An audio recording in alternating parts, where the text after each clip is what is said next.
स्वामी समर्थ। स्वागत आहे तुमचं सोनाली न्यू शेअरिंग या चॅनलमध्ये। आपल्याकडे 2026 ची इंग्रजी नवीन वर्षाला सुरुवात होत आहे। आपण कितीही नाही म्हटलं की आपल्याकडे नवीन वर्षाची सुरुवात ही गुढीपाडव्यालाच होत असते, पण कॅलेंडर बदलत आहे आणि नवीन वर्ष सुरूच होत आहे। तर आपल्याला देखील काही नवीन संकल्प करायचे आहेत। तर 2026 मध्ये आपल्याला कोणता संकल्प करायचा आहे हेच आपण बघणार आहोत। तर व्हिडिओ असं म्हणतात की 2025 हे वर्ष काहींसाठी खूप संघर्षमय गेले असेल, काही जणांना खूप काही मिळालं असेल, तर काही जणांकडून खूप काही हिरावून घेतलं असेल, काही जणांना खूप नवीन संधी आल्या असतील आणि काही जणांच्या संधी येऊन सुद्धा गेल्या असतील। तर असं हे 2025 वर्ष काहींना सुखाचं तर काहींना दुःखाचं गेलेलं आहे।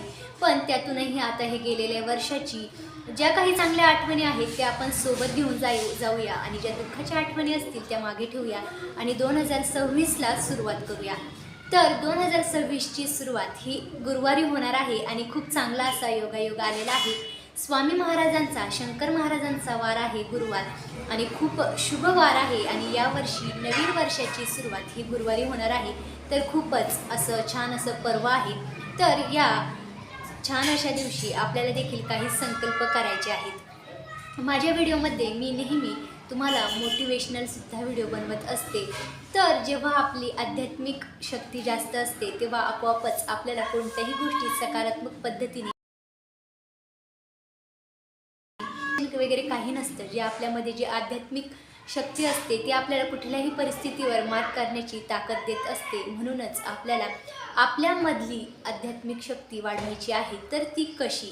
तर येणाऱ्या 2026 मध्ये प्रत्येकाने संकल्प करायचा आहे। बघा, प्रत्येकाचा आराध्य दैवत हे ठरलेला असतो, वेगवेगळा असतो। मी म्हणणार नाही तुम्ही स्वामी महाराजांची सेवा करा किंवा शंकर महाराजांची सेवा करा। तुम्हाला ज्याही देवाची सेवा करायला आवडते, भक्ती करायला आवडते, तुम्ही करू शकता, नक्कीच करू शकता। कारण देव जरी वेगळे असले तरी ते एकच आहे, त्यांची फक्त रूपं बदलली जातात। मात्र आपण केलेली सेवा ही एकाच परमेश्वरापर्यंत पोहोचत असते।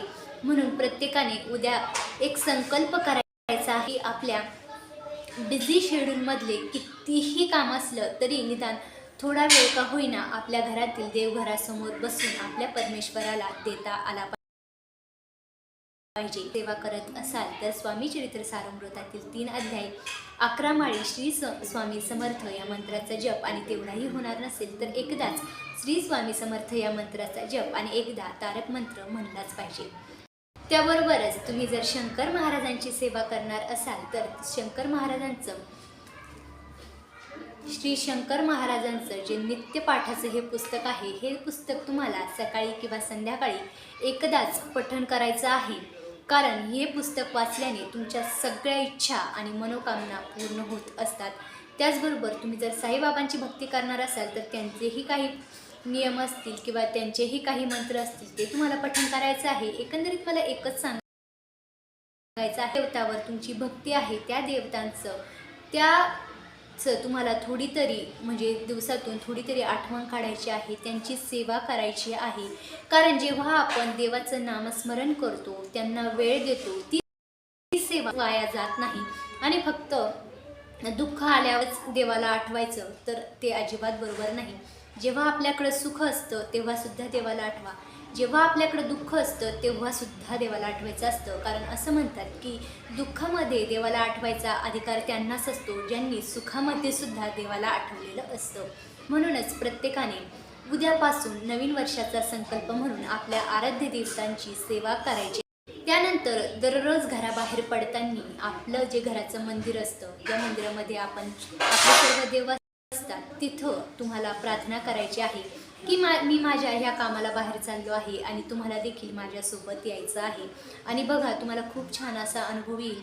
कारण आपण जेव्हा देवांना असं सांगून जातो ना की देवांना सुद्धा ते आपल्या घरी येण्याची वाट बघत असतात आणि आपलं कुठलंही कार्य पूर्ण होत असतं आणि ते गुप्त रूपाने का होईना आपल्यासोबत येत असतात आणि त्यांना सांगायचं आहे की मी ह्या कामाला यायचं आहे असं म्हणून तुम्हाला देवाला देखील तुमच्यासोबत न्यायचं आहे। असे केल्याने तुमचे कुठलेही कार्य हे सहज पूर्ण होतील आणि ही गोष्ट एकच दिवस करायची नाही, रोज करायची, म्हणजे त्याची आपल्याला सवय होऊन जाते।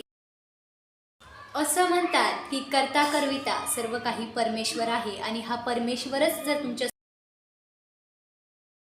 सोबत कधीच कमी पडणार नाही. म्हणून दुःखामध्ये देवाला आठवण्यापेक्षा सुखामध्ये सुद्धा आपण देवाला आपल्या सोबत घेऊन फिरूया.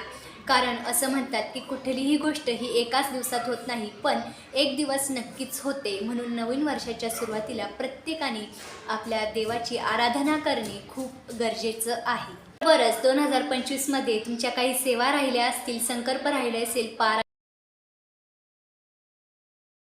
ते सर्व मिळून पूर्ण करणारच आहोत.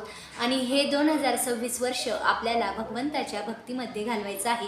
तर ह्या व्हिडिओमध्ये इतकेच. व्हिडिओ कसा वाटला ते नक्की सांगा. भेटूया पुढच्या आणखीन एका नवीन व्हिडिओमध्ये. तोपर्यंत व्हिडिओ आवडला असेल तर आपल्या चॅनलला नक्की सबस्क्राईब करा. भेटूया पुढच्या आणखीन एका नवीन व्हिडिओ. तोपर्यंत श्री स्वामी समर्थ.